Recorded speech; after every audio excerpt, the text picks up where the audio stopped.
Hey, what's going on YouTube? This is Nick Manella bringing you another jazz lesson. Today we're going to talk about one of my favorite things in the world to use, which is triad pairs. And we're going to get into it pretty simply. We're not going to get super complicated. I want to just introduce you to the concept and maybe just get you going at least a little bit.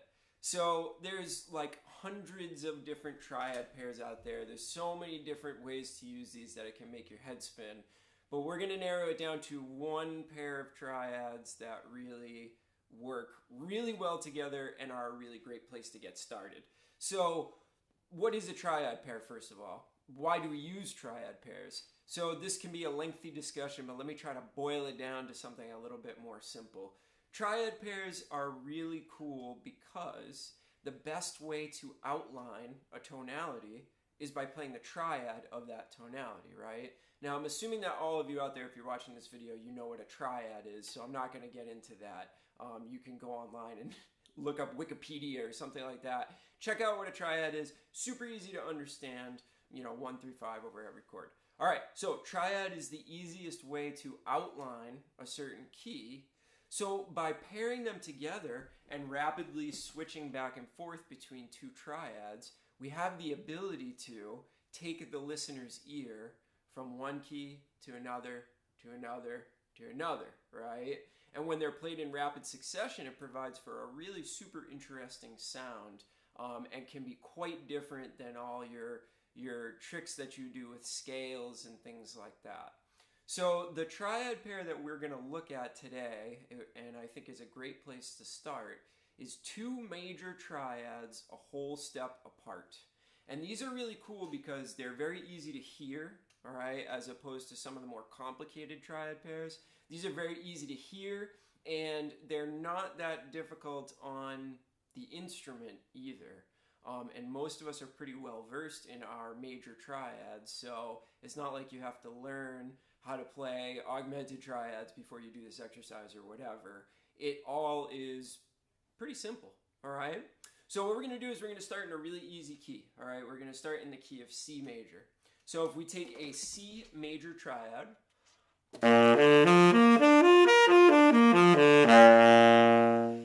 and we pair that with the triad one whole step up. So we're going to take a D major triad.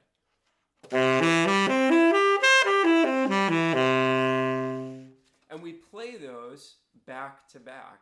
We're going to get a really super interesting sound. The way to start doing this, since there's 3 notes in a triad, start by playing triplets because the triad fits perfectly into a triplet. Obviously, a 3-note triad, a triplet, they fit very well together, all right? So we're going to take triplets and we're going to start by doing ascending triads, all right? And one thing I will say is make sure you're very familiar with your C major triad and your D major triad before you attempt to put them together, all right? Learn those first, then jump into the actual exercise. So it's pretty simple. We're going to play up the horn in triplets, a C major triad, then a D major triad, starting on each note of the triad. Here's what it sounds like.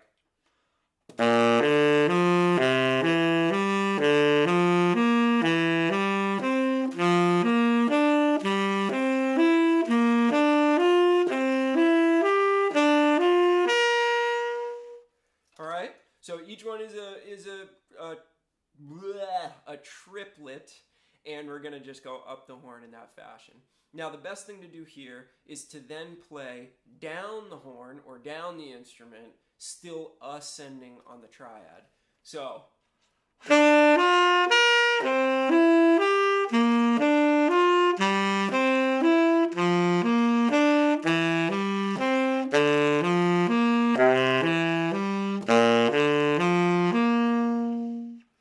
you hear how your ear goes from C major to D major, back to C major, back to D major? So it's a really cool thing. Now, I'm sure you're wondering to yourself, okay, if I practice this stuff, where can I use it? And that is the question of the day. Because I remember learning what triad pairs were when I was younger, but nobody ever really taught me where to use them.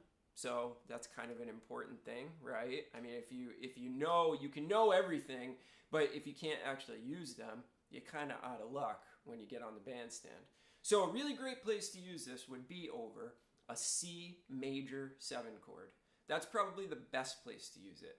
Because let's think about the notes for a second. So we obviously know that in a C major 7 chord, the C triad works really beautifully, right? I mean, that's the home triad. You're playing root 3rd and 5th. Everybody knows that that works, okay? But the D major triad has some really interesting notes in it that will give you a little bit more of a, non-diatonic sound, but all the notes really work very well.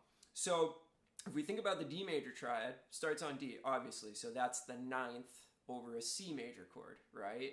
Now the F sharp is a non-harmonic tone, a non-diatonic tone, but it's the sharp 11, which works really, really well over a major 7 chord, right? So that note is actually really nice, especially when it's played in the context of that D major triad.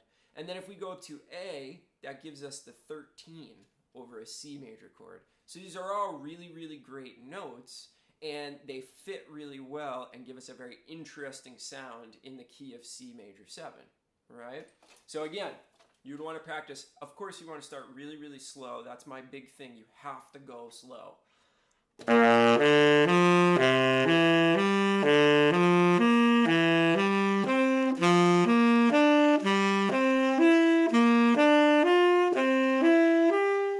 And then again, you're coming down the instrument, but you're still ascending the triad.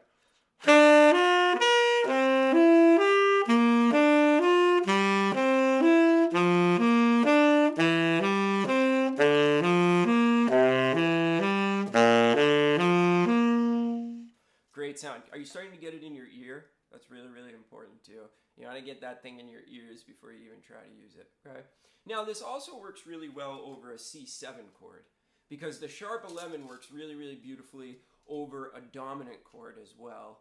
And of course, the 9 and the 13 work beautifully over a dominant chord too. So you can use these on your major 7 chords, on your dominant chords. After you learn that first exercise, you can manipulate these triads in any way that you want to. So the next idea to do would be descending on the triads. So you're still going up the horn, but now you're descending on the triads.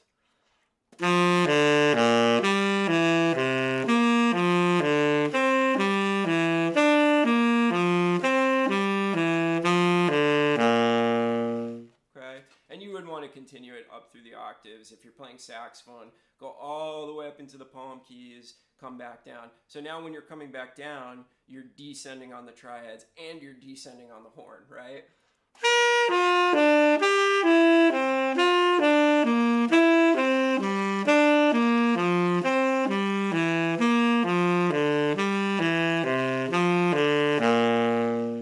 So there's your 2 preliminary exercises. Now what you can do is you can combine the ascending and the descending, and now you start to get something that you can actually use over a tune or when you're actually improvising. This is where it starts to sound pretty cool.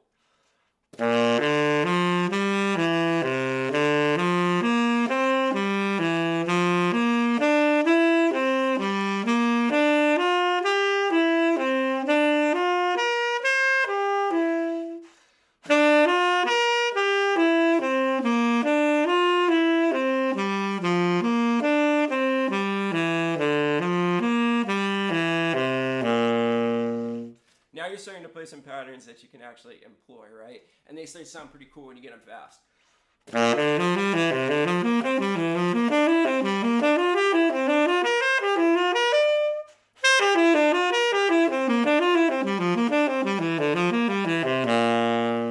So imagine you're playing over a tune that has an extended section in C major 7.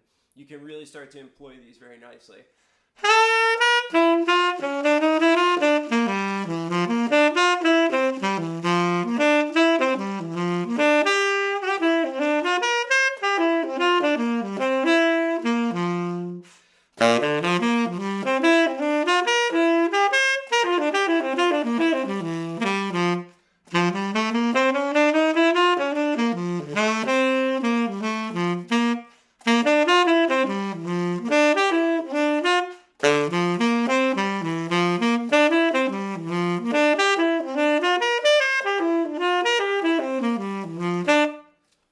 obviously you have to, practice them enough to develop some flexibility with them. And there's tons of other things that you can do with them. So, if you're interested in really diving deep into this stuff, I do Skype lessons, so let's hop on a Skype lesson together, talk about triad pairs. I've got a million different exercises that I can give you and get you going on this stuff. Drop some questions in the comments below, give us a like, and make sure you subscribe. I'll be back soon with another jazz lesson. See you later, everybody.